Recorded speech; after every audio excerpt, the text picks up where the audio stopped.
Hello प्यारे बच्चों, आज के लेक्चर में हम देखेंगे संक्रमण तत्व रंगीन आयन कैसे बनाते हैं, अर्थात संक्रमण तत्व रंग कैसे देते हैं, कारण क्या है, इसके बारे में हम विस्तार से आज पढ़ेंगे। ठीक है बेटा, तो देखते हैं।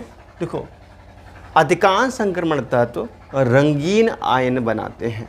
क्यों बनाते हैं इस पर भी चर्चा करेंगे। पहले ये पॉइंट लिख लीजिए। ठीक है, लिखेंगे बेटा, अधिकांश संक्रमण तत्व, अधिकांश ट्रांजिशन एलिमेंट्स, अधिकांश ट्रांजिशन एलिमेंट्स, अधिकांश ट्रांजिशन एलिमेंट्स रंगीन आयन बनाते हैं। ठीक है बेटा, रंगीन आयन या यौगिक मतलब कंपाउंड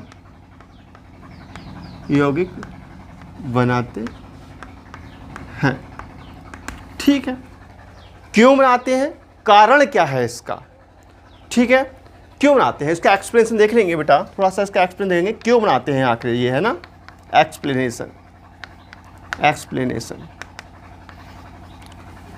तो ये बनाते क्यों हैं, तो जो संक्रमण तत्व के जो आयन होते हैं इनमें डी ट्रांजिशन होता है। अब डी ट्रांजिशन क्या होता है वो भी मैं आपको भी समझाऊंगा। ठीक है, तो संक्रमण तत्व डी ट्रांजिशन करते हैं, इसी कारण ये रंगीन आयन बनाते हैं या यौगिक बनाते हैं। ठीक है, तो हम लिख सकते हैं बेटा डी ट्रांजिशन। ठीक है, हिंदी कहते हैं डी संक्रमण, एक ही बात है बेटा। ठीक है, डी ट्रांजिशन के कारण 3D सीरीज के एलिमेंट लिख लो या संक्रमण तत्व लिखो, यही बात है। ठीक है, डी ट्रांजिशन के कारण 3D सीरीज के एलिमेंट्स रंगीन आयन बनाते हैं। रंगीन आयन या कंपाउंड, ठीक है, या यौगिक लिख सकते हो बेटा, कंपाउंड देते हैं। ठीक है, मतलब आपसे कोई भी पूछे, कोई भी ट्रांजिशन एलिमेंट्स है, जब उसको अगर हम पानी में डाल देते हैं तो वो आयनिक फॉर्म में जाता है। ठीक है, मतलब कोई भी ट्रांजिशन एलिमेंट्स है या उसका कोई भी कंपाउंड है वो कलरफुल क्यों है, क्यों कलर देता है, तो इसका उत्तर होगा आपके पास कि डी ट्रांजिशन के कारण कोई भी संक्रमण तत्व कलर देता है।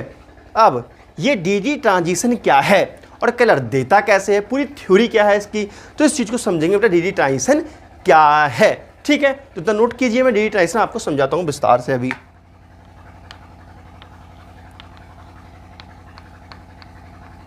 डी ट्रांजिशन बेटा, ठीक है, डी संक्रमण, डी ट्रांजिशन क्या है आखिर। देखो प्यारे बच्चों, इसको थोड़ा समझते हैं, थ्योरिकल है। देखो, हमारे पास डी ऑर्बिटल है। ठीक है, हमारे पास ये डी ऑर्बिटल है, आपको पता है जो डी ब्लॉक के एलिमेंट्स होते हैं, ट्रांजिशन एलिमेंट्स होते हैं, सभी के पास डी ऑर्बिटल होता है या डी उपकोष होता है। ठीक है, और इसके पास कितने कक्षक होते हैं, इसके पास ये 5 कक्षक होते हैं। ठीक है बेटा, 1 2 3 4, 1 2 3 4 5 कक्षक होते हैं। ठीक है, इनको बोलते हैं हम डी जनरेट ऑर्बिटल। ठीक है, डी जनरेटेड डी ऑर्बिटल। ठीक है, डी जनरेटेड डी ऑर्बिटल का मतलब क्या होता है, इसका मतलब होता है समान ऊर्जा वाले कक्षक। ये कैसे है बेटा, समान ऊर्जा वाले कक्षकों को हम बोलते हैं डी जनरेटेड ऑर्बिटल। ठीक है, इन सभी की ऊर्जाएं कैसी हैं, समान है। ठीक है, अब सुनिएगा, मान लीजिए इसमें एक दो इलेक्ट्रॉन भी हैं, मान सकते हो। ठीक है, अब बेटा देखो, कोई भी कंपाउंड बनता है तो बनता कैसे, थोड़ा सा समझ लेते हैं, थ्योरी को ध्यान समझेंगे। बेटा देखो, जैसे कि हमारे पास ये डी होता है। ठीक है, और डी में हमारे पास ये देखो, डी को थोड़ा समझेंगे, 1 2 मान लीजिए 2 अनपेयर्ड इलेक्ट्रॉन है इसके पास। तो इसमें कोई भी मान लीजिए अमोनिया जुड़ती है, अमोनिया का अणु जुड़ता है, तो अमोनिया का अणु यहाँ जुड़ता है, अपने इलेक्ट्रॉन ऐसे डाल देता है, यहाँ जुड़ जाता है NH3। और यहाँ पे एक अमोनिया का जुड़ना है तो यहाँ पे देखो NH3 क्या करता है, एक इलेक्ट्रॉन इसमें डाल देता है इस तरीके से, और यहाँ से जुड़ जाता है। ठीक है, तो ये NH3 इसमें जुड़ रहा है। ठीक है, तो अब क्या बन जाएगा, ऐसे कंपाउंड बन जाएगा। ठीक है बेटा, समझ में आ रहा है, तो ये क्या बन जाएगा, एक कंपाउंड बन जाएगा ऐसे ही। तो NH3 कहलाता है लिगेंड। क्या कहलाता है? लिगेंड कहलाता है। ठीक है, तो कोई भी चीज़ जो भी इसमें जुड़ती है, ठीक है। जैसे हमारा जो ट्राइसन, जैसे देखो बेटा, जैसे K4 FeCN6, ठीक है, ये क्या है, एक कंपाउंड है ना। तो हमारा जो Fe है ये ट्राइसन मेटल है, Fe क्या है, ट्राइसन मेटल है, और इसके साथ जुड़ा क्या है, Cn जुड़ा है, तो Cn लिगेंड कहलाता है, ठीक है। और तो बेटा सीधी सीधी बात ये है कि जो ट्राइसन मेटल्स है ये कंपाउंड कब बनाता है, जब इससे कोई भी लिगेंड जुड़ता है। आप कहोगे सर जी हिंदी में क्या कहते हैं, हिंदी में भी लिगेंड ही कहते हैं उसको, ठीक है। इसको अगले चैप्टर क्वार्टज कंपाउंड में पढ़ेंगे, साहब को क्वार्टज कंपाउंड में पढ़ेंगे लिगेंड्स क्या होता है विस्तार से। लेकिन अभी समझ लीजिए जो भी चीज़ ट्राइसन मेटल से जुड़ती है क्या कहलाती है, लिगेंड्स कहलाती है। तो जुड़ती क्यों है, क्योंकि हमारा ट्राइसन मेटल है, इसके लिए कंपाउंड बनाना है, ठीक है। तो कुल मिलाकर लिगेंड समझ के बेटा, लिगेंड्स क्या होता है, जब कोई भी ट्राइसन मेटल कंपाउंड बनाता है तो अपने आप में लिगेंड्स को जोड़ता है, मतलब अन्य यौगिकों को अपने अंदर जोड़ता है, अन्य अणुओं को जोड़ता है, वो लिगेंड्स कहलाते हैं, ठीक है। अब इसमें मान लीजिए कोई भी लिगेंड्स जुड़ता है बेटा, कोई भी लिगेंड्स है ये, ठीक है, लिगेंड्स इसमें जुड़ता है, लिगेंड्स इलेक्ट्रॉन लेकर के आता है। मैंने अभी बताया था ना आपके लिए, जैसे यहाँ पे अनपेयर्ड इलेक्ट्रॉन है इसके पास, ये अनपेयर्ड इलेक्ट्रॉन है। अब यहाँ पे हमारे लिए कुछ Cn जोड़ना है, ये लिगेंड Cn जोड़ना है, तो अपना इलेक्ट्रॉन ये देगा ऐसे, तो इलेक्ट्रॉन ले करके आता है। ये लिगेंड क्या है बेटा, ये लिगेंड इलेक्ट्रॉन ले करके आता है जुड़ने के लिए, ध्यान रखेंगे इस बात के लिए। तो क्या है, ये लिगेंड जो है इलेक्ट्रॉन ले करके आता है। अब इलेक्ट्रॉन ये लेकर के आ रहा है, ये इलेक्ट्रॉन लेकर के आ रहा है, तो इसमें भी इलेक्ट्रॉन में बेटा क्या होता है, हल्का सा रिपल्सन होता है, और रिपल्सन होने के बाद ये क्या होता है, उत्तेजित डी ऑर्बिटल उत्तेजित अवस्था में आता है बेटा, ठीक है, उत्तेजित अवस्था में आता है, ठीक है, और अपनी स्थिति को थोड़ा चेंज करके थोड़ा ऊपर पहुंच जाता है। ये मैं थोड़ा ऊपर आता हूँ उसके लिए, ठीक है बेटा। ये देखो उत्तेजित अवस्था में डी ऑर्बिटल आ गया है, ये उत्तेजित अवस्था में है, ठीक है। तो यहाँ पर देखो 1 2 3 4 5, ये है उत्तेजित अवस्था, उत्तेजित अवस्था। ये उत्तेजित अवस्था में डीजेनरेटेड ऑर्बिटल है, ठीक है। और ये है मूल अवस्था में बेटा, ये कौन सा है, ग्राउंड स्टेट, मूल अवस्था कहते हैं, ये मूल अवस्था में है, मूल अवस्था में है, और ये उत्तेजित अवस्था में है, ठीक है। देखो मूल अवस्था को हम बोलते हैं इसमें ग्राउंड स्टेट, और ये होती है बेटा एक्साइटेड स्टेट, ठीक है। देखो ग्राउंड स्टेट में कोई भी डी जनरेटेड ऑर्बिटल होते हैं, मतलब एक समान ऊर्जा वाले कक्षक होते हैं। इनके पास जैसे ही लिगेंड आता है तो ये क्या काम करते हैं, अपनी एनर्जी को, मतलब देखो अगर आप बैठे हुए हैं बेटा, आप पे कोई थप्पड़ मार दे तो गुस्से में आ जाएंगे, तो वो हिसाब होता है। तो ये जो डी ऑर्बिटल के समान ऊर्जा वाले कक्षक होते हैं, जैसे ही लिगेंड आता है तो ये तेज अवस्था में आता है और अपनी एनर्जी को थोड़ा बढ़ा लेता है। अब देखो यहाँ आ गया, इसका एनर्जी इसने बढ़ा ली। उसके बाद क्या होता है, एनर्जी को बढ़ाने के बाद ये 2 भागों में टूट जाता है, ठीक है बेटा। 2 भागों में ये क्या होता है, टूट जाता है, स्प्लिट हो जाता है, इसको बोलते हैं स्प्लिट होना बेटा। 2 भागों में टूट जाता है, जिसकी एक की एनर्जी बहुत हाई होती है और एक की एनर्जी बहुत लो हो जाती है, ठीक है। तो ऊपर जो है बेटा, ऊपर ये बन जाते हैं कक्षक, 2 ऊपर बना दो, ठीक है, और 3 नीचे कक्षक बन जाते हैं। मतलब बात ये है, ये 5 कक्षक हैं, 2 भागों में टूट गए हैं बेटा। देखो 2 भाग ऊपर गया है और 2 भाग नीचे। कहने मतलब ये है समान ऊर्जा वाला ये कक्षक था, ठीक है, समान ऊर्जा वाला डी ऑर्बिटल था ये, लेकिन समान ऊर्जा वाला तो था ही था, लेकिन ये तेज अवस्था में आया, उत्तेजित अवस्था के बाद आने के बाद ये टूट गया। 2 डिफरेंट पार्ट में टूटता है, जिसमें से एक पार्ट की एनर्जी हाई होती है, एक पार्ट की एनर्जी लो होती है। इसकी पार्ट की एनर्जी कैसी है बेटा, डी मैक्सिमम है, इसकी डी मैक्सिमम एनर्जी है, ठीक है, और ये क्या है, डी मिनिमम है, डी मिनिमम एनर्जी है, ठीक है, समझ में आ रही बात। तो ये डी टू पार्ट्स में टूट जाता है, एक मैक्सिमम एनर्जी में और एक मिनिमम एनर्जी में, ठीक है। इसको डी टाइम्स में समझ रहे हैं हम, बहुत विस्तार समझेंगे बेटा इसको। तो देखो फिर समझो मेरी बात के लिए, बड़ा इंपॉर्टेंट चीज़ है ये। डी ऑर्बिटल होते हैं, ये अपनी मूल अवस्था में होते हैं। जब कोई लिगेंड आता है तो ये तेज अवस्था में आते हैं, तेज अवस्था में आने के बाद ये 2 पार्ट्स में डिवाइड हो जाते हैं, जिसमें से एक पार्ट्स की एनर्जी हाई होती है और एक पार्ट्स की एनर्जी लो होती है, ठीक है। आप बेटा देखो बड़ी क्लासों में समझेंगे T2G EG क्या होता है। यहाँ पे खाली इतना याद कर लीजिए कि भैया जो डी मैक्सिमम होता है, ठीक है, जो इसको बोलते हैं हम EG, क्या बोलते हैं बेटा, इसको हम बोलते हैं EG ऑर्बिटल। ये क्या है, EG ऑर्बिटल है, क्या है ये, EG ऑर्बिटल है, इसका नाम होता है स्पेशल, ठीक है, EG ऑर्बिटल। और ये है T2G orbital, T2G orbital, T2G orbital. Hindi में इसको कहते हैं Eg कक्षक, उसको बोलते हैं T2G कक्षक। ठीक है, ध्यान समझ में आ रही है बेटा बात। तो ये क्या है, ये d ऑर्बिटल 2 पार्ट्स में टूटा, इसको बोलते हैं स्प्लिटिंग। इसको क्या बोलते हैं बेटा, splitting, crystal field splitting. 2 parts में टूटने को बोलते हैं क्रिस्टल फील्ड स्प्लिटिंग। ठीक है, ये 2 पार्ट्स में टूटा है ना बेटा, आपको समझ में आ रहा है, ये 2 पार्ट्स में टूटा है, ये 2 पार्ट्स में टूटा है ना, ये इसको बोलते हैं हम CFT, क्रिस्टल फील्ड स्प्लिटिंग। ठीक है, crystal field splitting, crystal field splitting कहलाती है घटना। ठीक है, फिर समझो, जब समान ऊर्जा वाले कोई डी कक्षक होते हैं, इसके पास कोई लिगेंड्स आता है तो ये तेज अवस्था में आता है और 2 भाग में टूट जाता है। इसकी एक की एनर्जी हाई होती है और एक की एनर्जी कम होती है। इस प्रघटना को हम क्रिस्टल फील्ड स्प्लिटिंग कहते हैं। ठीक है, और समझो बेटा, ये 2 इलेक्ट्रॉन है, मैंने 2 इलेक्ट्रॉन यहाँ बना दिए हैं। अब ये 2 इलेक्ट्रॉन यहाँ पे आ गए हैं, मिनिमम एनर्जी में आ गए हैं। तो हुंडी के अकॉर्डिंग क्या करते हैं, इलेक्ट्रॉन्स को एनर्जी को बढ़ते हुए क्रम में भरते हैं। तो सबसे पहले हम इलेक्ट्रॉन यहाँ भरेंगे। फिर होता है क्या, देखो मिनिमम एनर्जी है। ठीक है, अब ये इलेक्ट्रॉन अब मिनिमम एनर्जी से हाई एनर्जी में जाता है।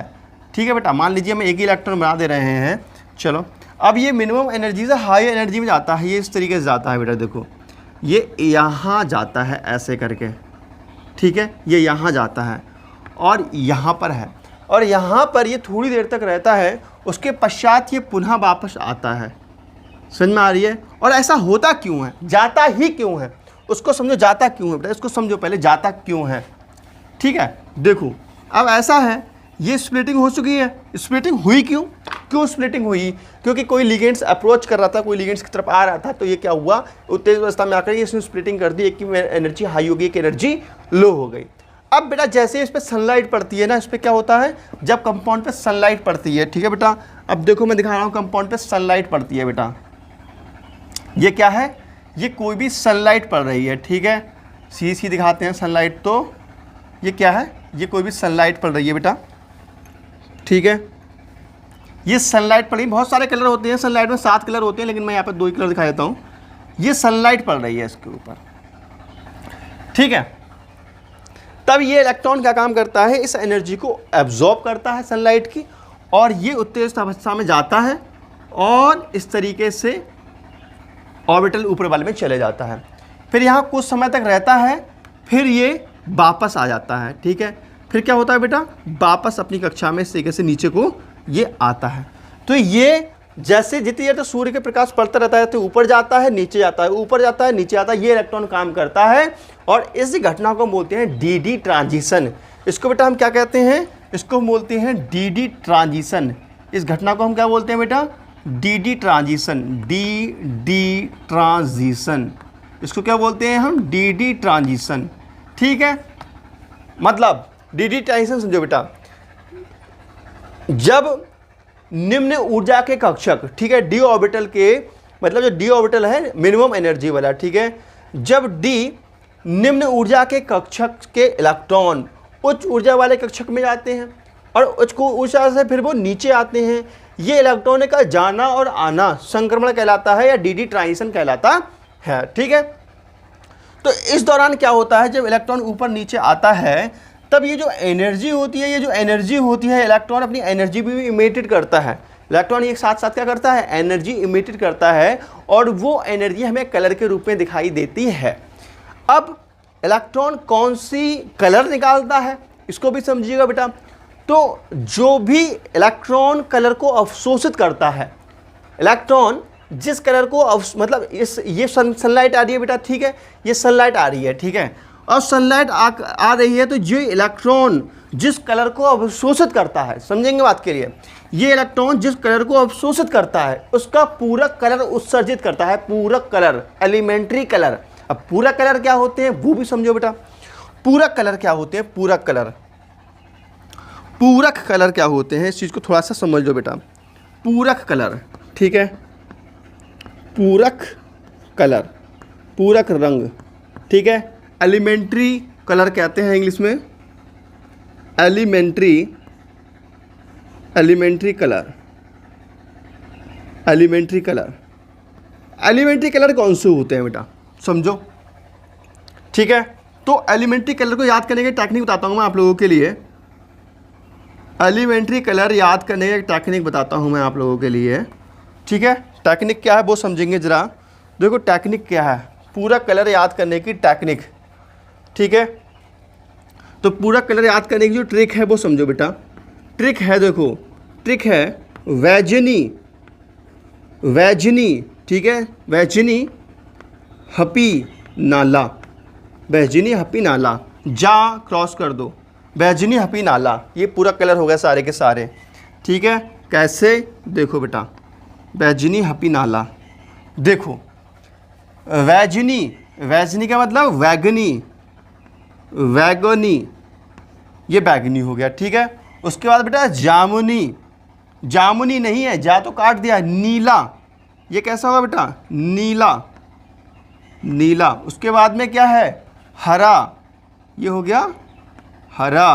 उसके बाद में क्या है बेटा, पीला, हा फॉर हरा, पी फॉर पीला, ये हो गया पीला रंग, ठीक है। और फिर क्या है, नारंगी, ये कैसा हो गया बेटा, नारंगी कलर हो गया।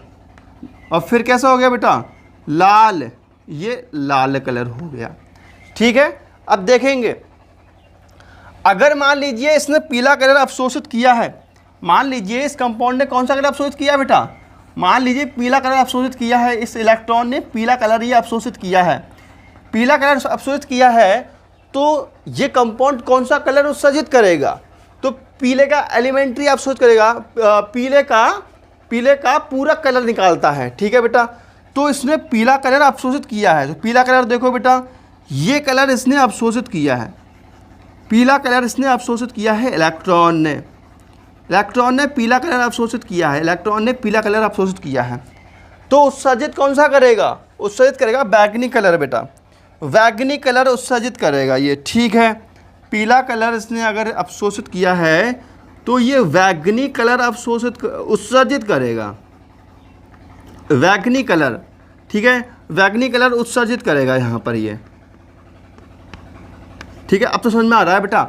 अगर ये इलेक्ट्रॉन पीला कलर अवशोषित करता है तो ये ट्रांजिशन के वक्त बैगनी रंग उत्सर्जित करेगा, कौन सा बेटा, बैगनी रंग उत्सर्जित करेगा, ये बैगनी रंग उत्सर्जित करेगा, समझ में आ रही है बात। और अगर ये इलेक्ट्रॉन सपोज दैट लाल रंग को अगर मान लीजिए ये electron suppose that Lal electron को अगर ले लेता, अगर ये इलेक्ट्रॉन लाल रंग को अवशोषित करता अपने अंदर, तो कौन सा उत्सर्जित करता बताओ, तो ये हरा रंग उत्सर्जित करता बेटा, कौन सा रंग उत्सर्जित करता, हरा रंग उत्सर्जित करता, इसका पूरा कलर हरा कलर होता है, समझ में आ रहा है बेटा। कैसे आयन कौन सा कलर लेते हैं, कौन सा उत्सर्जित करते हैं, देखो कोई भी इलेक्ट्रॉन, ठीक है, कोई भी इलेक्ट्रॉन जिस कलर को अवशोषित करता है उस कलर का पूरक कलर उत्सर्जित करता है, निकालता है, वो उसका पूरा कलर हमें दिखाई देता है, ठीक है। अगर उसने मान लीजिए लाल कलर अपने आप में सोखा होगा, अवशोषित किया होगा, तो वो हरा कलर निकालेगा, कंपाउंड हमें हरा रंग का दिखाई देगा, ठीक है। अगर मान लीजिए आपसे कोई कह दे कि भैया, कि मान लीजिए सपोज दैट कुछ भी है, मान लीजिए आपसे पूछ ले कोई X है, X प्लस है, X प्लस नीले रंग का ये आयन है, कैसा है, नीले रंग का आयन है, तो बताओ इसने कौन सा कलर अवशोषित किया होगा, बताओ इसने कौन सा कलर अवशोषित किया होगा।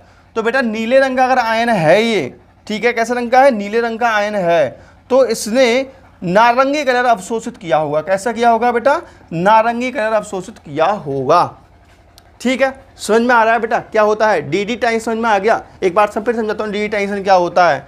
देखो सीधी बात यह है, जब डी ऑर्बिटल होता है, समान एनर्जी का डी ऑर्बिटल होता है, इसके पास लिगेंड आते हैं, तब ये अपनी एनर्जी को बढ़ा लेता है। एनर्जी को बढ़ाने के पश्चात ये टू पार्ट्स में टूट जाता है, डी मैक्सिमम और डी मिनिमम। समझ में आ रही है बात, ठीक है। इसको बोलते हैं क्रिस्टल फील्ड स्प्लिटिंग, क्या बोलते हैं, क्रिस्टल फील्ड स्प्लिटिंग। अब समझते हैं डी ट्रांजिशन क्या होता है, ठीक है। अब समझेंगे बेटा, जब डी मिनिमम पर प्रकाश पड़ता है तो डी मिनिमम के इलेक्ट्रॉन, डी मिनिमम का मतलब डी मिनिमम एनर्जी, ठीक है, तो डी मिनिमम के इलेक्ट्रॉन उच्च ऊर्जा स्तर में आते हैं, उच्च ऊर्जा स्तर से नीचे आते हैं, ये प्रक्रिया चलती है, इसको बोलते हैं डी ट्रांजिशन। और डी डी ट्रांजिशन के दौरान ये इलेक्ट्रॉन कुछ कलर उत्सर्जित करते हैं, जिसके कारण हमें रंगीन आयन ये दिखाई देते हैं। कलर कौन सा उत्सर्जित करते हैं? जो कलर इसने अवशोषित किया होता है उसका एलिमेंट्री कलर ये उत्सर्जित करता है। मुझे लगता है बहुत अच्छे से क्लियर हो चुका होगा आपके लिए बेटा, ठीक है। तो बहुत सुंदर सा प्यारा सा डी डी ट्रांजिशन आप हेडिंग डाल करके ये चित्र बना लीजिए, ठीक है। फिर थोड़ा सा गैप में एक बॉक्स बना लीजिए और पूरक रंग लिख लीजिए। ये बहुत इंपॉर्टेंट ट्रिक मैंने आपके लिए बताई है, ठीक है। और इस चीज़ को मैं आपको भी लिखवा भी देता हूँ, इसको नोट करो फटाफट बेटा। तो बेटा इसके नीचे लिखेंगे बेटा, देखो, जब डी जनरेटेड डी ऑर्बिटल, जब डी जनरेटेड डी ऑर्बिटल, ठीक है बेटा, इसका मतलब क्या, वो समान ऊर्जा वाले डी कक्षक, ठीक है। जब डी जनरेटेड डी ऑर्बिटल के पास कोई लिगेंड्स आता है, ठीक है, के पास लिगेंड्स आता है,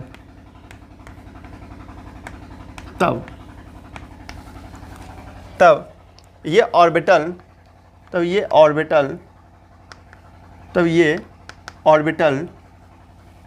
टू पार्ट्स, ठीक बेटा, टू पार्ट्स में स्प्लिट हो जाते हैं, स्प्लिट करना टूट जाते हैं बेटा, ठीक है।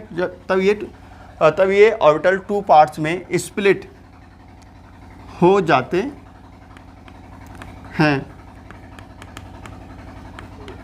जिनमें से एक पार्ट्स की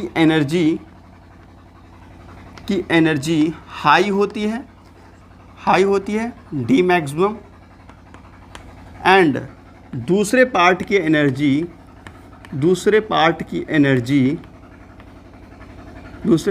एनर्जी मिनिमम होती है या लो होती है, डी मिनिमम होती है, जिन्हें होती है, ठीक है बेटा, होती है। इस परिघटना को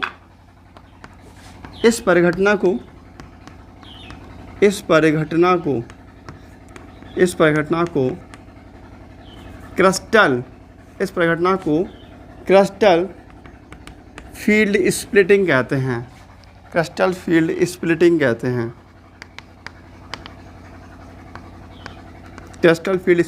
कहते हैं, ठीक है बेटा। देखो हमने क्या समझाया, हमने आपको बताया ये डी ऑर्बिटल होता है बेटा, 1 2 3 4 5, ये डी ऑर्बिटल होता है। जब यहाँ कोई लिगेंड्स इसके पास आता है तब ये टू पार्ट्स में टूट जाता है, ठीक है, जिनमें से देखो टू पार्ट्स में टूट जाता है, जिनमें से एक की एनर्जी कैसी होती है, मैक्सिमम होती है, और एक की एनर्जी कैसी होती है बेटा, मिनिमम होती है। और इस परिघटना को हम बोलते हैं क्रिस्टल फील्ड स्प्लिटिंग, ठीक है। उसके बाद होता क्या है, जब इस पर सनलाइट पड़ती है तो यहाँ का इलेक्ट्रॉन इसमें जाता है, फिर ऊपर से नीचे आता है, इसको बोलते हैं ट्रांजिशन। क्या बोलते हैं बेटा, इसको डी डी ट्रांजिशन कहते हैं। इसको क्या बोलते हैं बेटा, डी डी ट्रांजिशन बोलते हैं, ठीक है। और ये क्या है, 5 फोल्ड डीजनरेटेड ऑर्बिटल। ये क्या है, 5 फोल्ड डीजनरेटेड ऑर्बिटल, ठीक है। मतलब 5 कक्षक हैं ये डीजनरेटेड ऑर्बिटल्स के, मतलब समान ऊर्जा वाले 5 कक्षक हैं ये, ठीक है। और ये इलेक्ट्रॉन ऊपर नीचे जाता है, इसको बोलते हैं हम क्या बोलते हैं, डी डी ट्रांजिशन बोलते हैं, ठीक है बेटा। तो अब डी डी ट्रांजिशन के बारे में लिख रहा हूँ, जब, ठीक है, जब ये क्या है बेटा, डी मिनिमम वाला है ये, ठीक है, डी मिनिमम एनर्जी का है और डी मैक्सिमम एनर्जी का है। डी मिनिमम एनर्जी वाले ऑर्बिटल्स को बोलते हैं हम T2G, और इसको हम क्या बोलते हैं बेटा, EG, ठीक है। तो जब सनलाइट T2G ऑर्बिटल पर पड़ती है, ऑर्बिटल पर गिरती है, तब इसके इलेक्ट्रॉन तब इसके इलेक्ट्रॉन कहाँ जाते हैं बेटा? तब इसके इलेक्ट्रॉन ईजी ऑर्बिटल में जाते हैं, ईजी ऑर्बिटल में जाते हैं। फिर ईजी ऑर्बिटल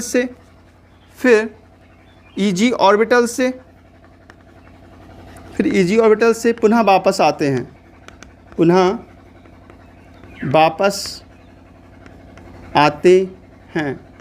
इस परिघटना को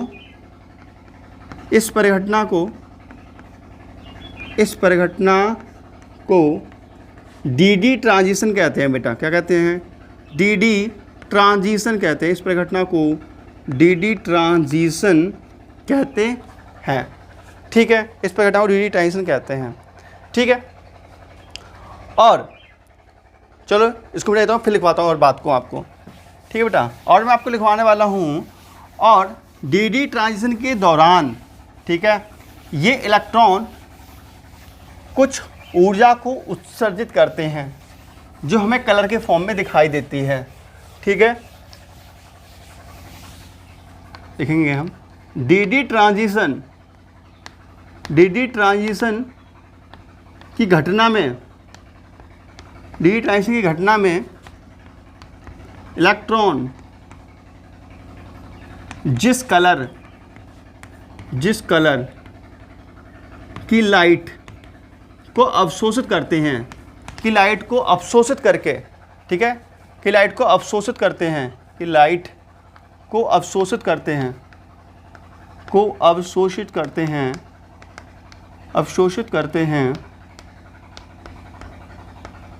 उसी कलर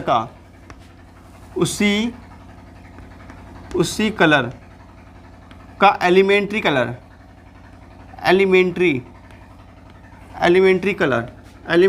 या एलिमेंट्री कलर जानते हो ना, अभी बता दिया मैंने। ठीक है, उसी कलर का एलिमेंट्री कलर उत्सर्जित करते हैं,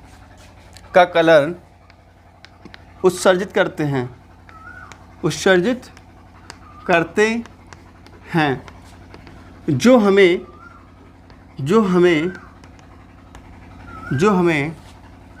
रंग की फॉर्म में, रंग के रूप में दिखाई देती है।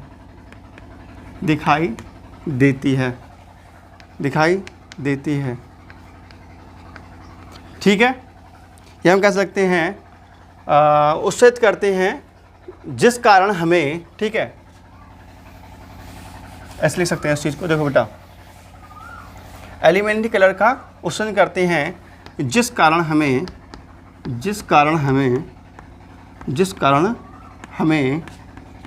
आयन या कंपाउंड किसके? ट्रांजिशन मेटल के कारण का। ठीक है बेटा, जिस कारण हमें ट्रांजिशन मेटल के आयन या कंपाउंड कलरफुल दिखाई देते हैं या रंगीन दिखाई देते हैं।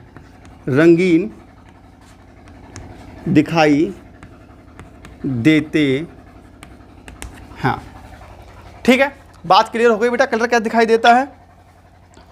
ठीक है, तो कुल मिला के बात यह है कि डीडी ट्रांजिशन के कारण हमें कोई भी आयन या फिर संकरण तत्वों का कंपाउंड कलरफुल दिखाई देता है। ठीक है, अब डीडी ट्रांजिशन क्या है बहुत अच्छे से समझ चुके हैं आप। तो कोई भी कंपाउंड या कोई भी ट्रांजिशन मेटल्स जिस कलर को अवशोषित करता है डीडी ट्रांजिशन के लिए, उस कलर का एलिमेंट्री कलर उत्सर्जित करता है। एलिमेंट्री कलर क्या है बेटा? मैंने अभी आपको समझाया था, एक बार फिर समझ लीजिए एलिमेंट्री कलर के बारे में। एलिमेंट्री कलर कौन से होते हैं, एक बार फिर समझ लीजिए एलिमेंट्री कलर कौन से होते हैं बेटा। ठीक है, एलिमेंट्री कलर को फिर समझिए बेटा। एलिमेंट्री कलर बोलते हैं पूरक रंग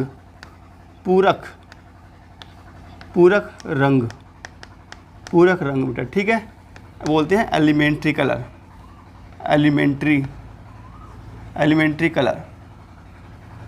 ठीक है बेटा, मैंने ट्रिक बताई थी अभी याद करने का, बैजनी हफी नाला।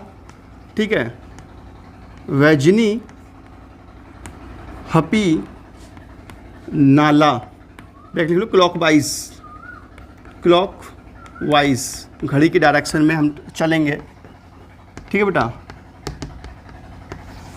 देखो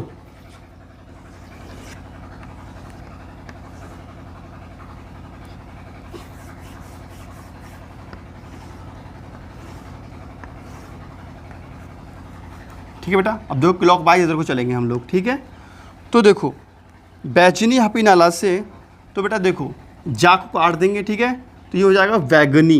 कौन सा जाएगा बेटा? वैगनी। ठीक है, उसके बाद नीला, उसके बाद बेटा हरा, उसके बाद में पीला। ठीक है, उसके बाद में नारंगी, उसके बाद में बेटा लाल। ये हो गया आपके एलिमेंट्री कलर। अगर हमारा कंपाउंड मान लीजिए नीला कलर अवशोषित करता है, नीला कलर अगर अवशोषित किया है तो वो नारंगी कलर को निकालेगा, नारंगी कलर का हमें कंपाउंड दिखाई देगा। जैसे आपसे कोई कहे, जैसे सपोज दैट अगर आपसे कोई कहे कि भैया ये बताओ कि जो टाइटेनियम होता है, ठीक है, यह वैनेडियम होता है, ये ग्रीन कलर का होता है। वैनेडियम है बेटा, ये ग्रीन कलर का है। कैसा है ये ग्रीन कलर का है, हरे रंग का है। ठीक है, तो इसने कौन सा कलर अवशोषित किया होगा, है ना, कौन सा कलर अवशोषित किया होगा। अब जब हरे रंग का है, देखो बेटा हरा रंग, देखो हरे रंग का है तो इसने लाल रंग को अवशोषित किया होगा, ऐसे कंपाउंड ने लाल रंग अवशोषित किया होगा, उसके बाद ही हरा कलर निकाला होगा बाहर। ठीक है, तो इस प्रकार से मैंने आपको बेटा क्लियर कर दिया कि मतलब कंपाउंड्स कैसे कलर अवशोषित करते हैं। अब देखो बहुत सारे कंपाउंड है 3D एलिमेंट्स में, जैसे 80 TV कर 1 फी। ठीक है, ये 3+ टाइटेनियम 3+ और टाइटेनियम 4+, बैरियम प्लस, ये बहुत सारे होते हैं। तो ये कौन कौन से रंग देते हैं, कौन सा आयन कौन सा रंग देता है, ये भी तो याद होने चाहिए। तो बहुत सारे आयन्स हैं बेटा, बहुत सारे रंग देते हैं। तो आयन्स कौन सा आयन कौन सा रंग देता है, रंग कैसे देता है इस लेक्चर में हम समझ गए, लेकिन कौन सा आयन कौन सा रंग देता है, मतलब कौन सा आयन कौन सा रंग देगा, ये सारे आयन्स के रंग याद करने के लिए आपको एक ट्रिक्स है जो मैंने बनाई है, वो मिलेगी आपको नेक्स्ट लेक्चर में, क्योंकि ये लेक्चर बहुत लंबा हो चुका है। वो भी तब जब आप प्यारा सा कमेंट करेंगे कि सर जी आप जो है हमें नया लेक्चर बता दीजिए जिसमें आप हमें ट्रिक बता दीजिए कि ट्रिक क्या है कलर्स के याद करने की, मतलब कलर्स को याद करने की ट्रिक्स बता दीजिए। आप कमेंट करेंगे तो मैं आपके लिए ट्रिक्स बताऊँगा कि कलर्स कैसे याद करें। जैसे ये कैसा होता है, ये रंगहीन होता है। ठीक है, ये रंगहीन होता है। और ये जो होता है ये Ti+3 वाला होता है बेटा, मैंने अभी आपको बताया हरे रंग का होता है ये। ठीक है, बताया ना कि ये हरे रंग का होता है। Ti+, ये कैसा होता है, Ti+3 हरे रंग का होता है। तो कौन सा आयन कौन सा रंग होता है ये आपको हम बताएंगे जब आप कमेंट करेंगे तब। एक बात और काम की छूट गई है, बस देख लो बेटा क्या चीज़ छूट गई है। ठीक है, वो चीज़ और देख लो, उसके बाद हम स्टार्ट करते हैं नई चीज़, मतलब नया लेक्चर कल स्टार्ट करेंगे। लेकिन जो चीज़ छूट गई वो चीज़ और देख लो बेटा, क्या चीज़ छूट गई, छूट क्या गई बताने आपके लिए। देखो जैसे मैंने आपको बताया ये 5 कक्षक है बेटा। ठीक है, 5 फोल्ड डीजनरेटेड ऑर्बिटल। ठीक है, इसका मतलब क्या हुआ, 5 समान ऊर्जा वाले डी कक्षक। ठीक है, अब क्या है, जैसे इस पे लिगेंड्स आया है, जैसे लिगेंड्स आया है तो ये क्या हुआ, ये 2 पार्ट्स में टूट गया। ठीक है, 2 पार्ट्स में टूट गया। ठीक है, इसको बोलते हैं हम Eg, उसको बोलते हैं हम T2G। ठीक है बेटा, सुन में आ रही है कहानी। तो मैंने कहा यहाँ पे कोई इलेक्ट्रॉन होता है, जब यहाँ पर इस पर सनलाइट पड़ती है, ये क्या है बेटा, सनलाइट। जब सनलाइट पड़ती है तो सनलाइट को ये अवशोषित करता है, उसके बाद ये क्या करता है, ऊपर जाता है और फिर ये ऊपर से नीचे आता है। ठीक है, और इसको बोलते हैं हम, क्या बोलते हैं, डी ट्रांजिशन बोलते हैं। क्या बोलते हैं इसको हम, डी ट्रांजिशन कहते हैं। तो डी ट्रांजिशन के लिए पर्याप्त क्या होना चाहिए, पर्याप्त ये होना चाहिए कि हमारा जो T2G है, मतलब जो मिनिमम एनर्जी का कक्षक है, जो डी मिनिमम एनर्जी का जो कक्षक है इसके पास अनपेयर्ड इलेक्ट्रॉन होने चाहिए, कम से कम एक अनपेयर्ड इलेक्ट्रॉन तो होना ही चाहिए, ठीक है। और दूसरी बात, हमारा जो ईजी ऑर्बिटल है, ऊपर वाला ऑर्बिटल है डी मैक्सिमम वाला ऑर्बिटल है, ईजी कहते हैं जिसको हम कहते हैं ईजी ऑर्बिटल के पास वैकेंट ऑर्बिटल होने चाहिए, तभी ये घटना संभव है, अन्यथा ये घटना नहीं हो सकती, ठीक है। तो हम एक पॉइंट और लिख लें, डी ट्रांजिशन के लिए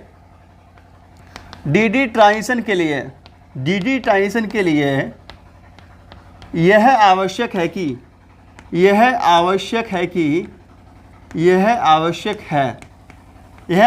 है कि T2, ठीक है बेटा, यह आवश्यक है कि डी मिनिमम एनर्जी ऑर्बिटल वाले ऑर्बिटल के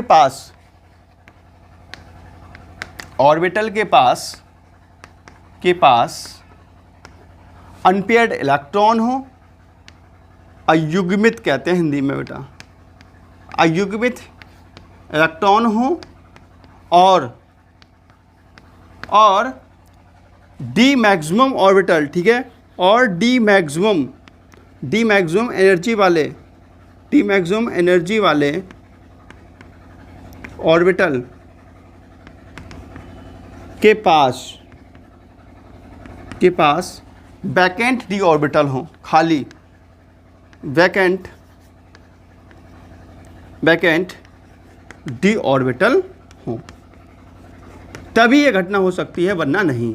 भैया यहाँ खाली ऑर्बिटल होंगे तभी तो ऊपर इलेक्ट्रॉन जाएगा, वरना कैसे जाएगा ऊपर इलेक्ट्रॉन, ठीक है। तो डी ट्रांजिशन के लिए क्या चीज़ जरूरी है? डी ट्रांजिशन के लिए जरूरी है कि जो हमारे डी ऑर्बिटल है, ठीक है, उसके पास अनपेयर्ड इलेक्ट्रॉन हो, और जो डी मैक्सिमम है उसके पास वैकेंट डी ऑर्बिटल हो, तभी ये घटना संभव है, अन्यथा नहीं। अगर मान लीजिए ये फुलफिल्ड भरा होगा और ये भी फुलफिल्ड भरा होगा तो डी ट्रांजिशन होगा ही नहीं। तो इसका मतलब ये है, अगर मान लीजिए डी जीरो है तो डी ट्रांजिशन नहीं होगा। मान लीजिए डी में एक भी इलेक्ट्रॉन ही नहीं है बेटा, मान लीजिए जैसे यहाँ पे एक इलेक्ट्रॉन मैंने दिखाया, अब मान लीजिए एक भी इलेक्ट्रॉन नहीं होता तो ये घटना होती नहीं, ठीक है। अगर डी जीरो है तो डी ट्रांजिशन नहीं होगा, डी ट्रांजिशन नहीं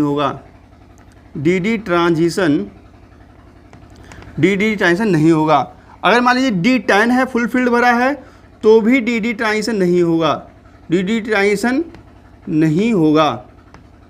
ठीक है, डी ट्रांजिशन नहीं होगा। तो इसका मतलब ये है, जब डी 10 में और डी 0 में डी ट्रांजिशन नहीं होगा तो इसका मतलब ये कलर नहीं देंगे, ठीक है। तो अगर आप किसी का इलेक्ट्रॉनिक कॉन्फ़िगरेशन करेंगे बेटा, और इलेक्ट्रॉनिक कॉन्फ़िगरेशन करते समय डी 0 आ जाए उसमें, या डी 10 आ जाए, तो वो कंपाउंड कलर देगा ही नहीं। क्यों नहीं देगा? क्योंकि उसके अंदर, ये नोट कर लेना सब चीज़ें, ठीक है, क्योंकि उसके अंदर डी ट्रांजिशन होगा ही नहीं, ठीक है। क्लियर हुई बात? अब जैसे कि कोई आपसे कोई कहे कि बताओ जिंक Zn+2 कौन से रंग का होगा, तो बेटा इसके पास ये होता है 4s0 3d0 कहाँ, 3d10 हो जाएगा, 3d10, ठीक है। तो ये रंगहीन होगा। कैसा होगा बेटा? ये रंगहीन होगा। क्यों? क्योंकि डू नॉट, क्योंकि इसके अंदर खाली नॉट लिख दो, खाली वर्ड, ठीक है, नॉट डी ट्रांजिशन, इसके अंदर डी ट्रांजिशन नहीं होगा, इसी कारण ये रंगहीन आयन बनाएगा, ठीक है। डी ट्रांजिशन क्यों होगा? क्योंकि यहाँ पे D10 है, फुल फील्ड भरा हुआ है, तो यहाँ पे इलेक्ट्रॉन ऊपर से जाएगा ही नहीं। तो समझ में आ गया बेटा डी ट्रांजिशन का क्या महत्व है, ठीक है। तो रंगीन आयन कैसे बनते हैं आपके मैंने क्लियर किया है। अब नेक्स्ट लेक्चर में बताऊंगा कि आयंस के रंग कैसे याद रखें, वो भी ट्रिक्स के हेल्प से, ठीक है। तो मिलते हैं नेक्स्ट में। तो नमस्कार, जय हिंद, वंदे मातरम बेटा।